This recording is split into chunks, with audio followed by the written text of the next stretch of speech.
All right, let's talk Illini hoops. Going to take a page out of the Tim Beckman book of philosophy here. If you take away the first 6 minutes of yesterday's game, it's a different game. But that's not how sports work.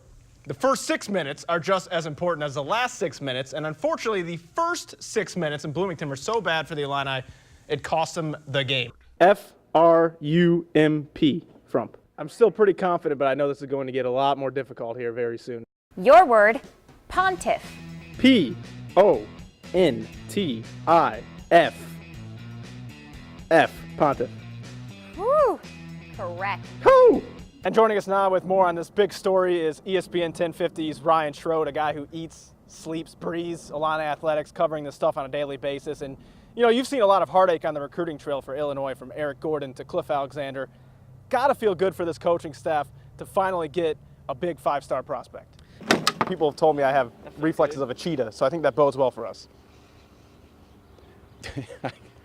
Speechless. I get the sinking sensation you might be terrible at this. No. I'm a good striker. I could shoot really well, but blocking, you know, is really not my thing. We have a box of Kleenexes when they go down. Shelbyville is one of my favorite cities in America, but we have had awful luck here recently. Lonnie Matlock got us twice. Grace Moll made us look like Steve Urkel with a softball bat. So we need to break our losing streak in Shelbyville. Let's fooze. We're on. Illinois is actually the last team in the Big Ten to start their spring practice. So it's kind of like if you had a month to prepare for a test, but you waited until halfway through the month to prepare for that test and you have to cram for the final. That's kind of what it's like.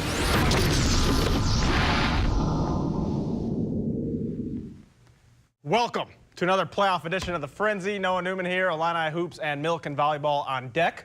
But first, round of applause to all the schools that scheduled Friday night games tonight. We love it. Well, we figured this was going to be a tough matchup for Illinois. They haven't won in this building since 2008, and they ran into an absolute buzzsaw tonight. Easy to see what went wrong for the Illini in this one. It all starts in the paint with Purdue's Twin Towers, Isaac Haas and Caleb Swanigan. Boy, oh boy, were they impressive. They actually looked like lottery picks. And if it looked like they knew what Illinois was trying to do on defense, it's because they did. It was Illinois' game plan not to double. You could hear Coach Gross telling them to just pressure the ball. You can't pressure the ball and guard the post and have help. So I feel like that was their game plan. They wanted to play us that way, and we just had success with it. The thing is, it's tough to double those guys because Purdue can shoot the three as well. They're number one in the Big Ten in three-point field goal percentage, and they really killed Illinois from downtown tonight.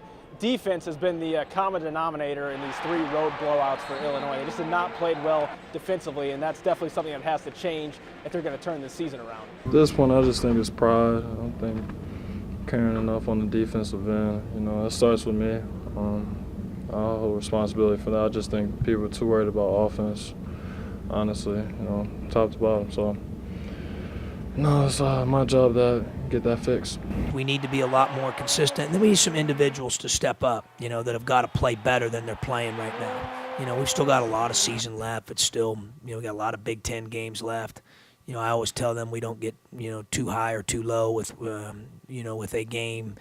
Now Illinois is faced with the possibility of digging themselves a big hole in conference play. They'll look to avoid a 2-5 start Saturday at Michigan.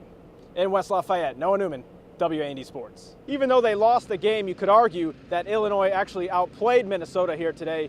They outgained the Gophers by nearly 100 yards, and the story of the game is they had the ball inside their 35-yard line 6 different times, but only scored 2 touchdowns. 1 down, 4 to go. Illinois has to win 5 games in 5 days to win this tournament and advance to the NCAA tournament. Seems impossible. It will take a once-in-a-lifetime type run, but as we learned this week with Lovie Smith's arrival, anything seems possible these days when it comes to Illini athletics. The Capital Games getting set to get underway here at the Prairie Capital Convention Center as the Illini make their debut at their home away from home. One quick note, LeRon Black, we were wondering if he was going to play tonight or not.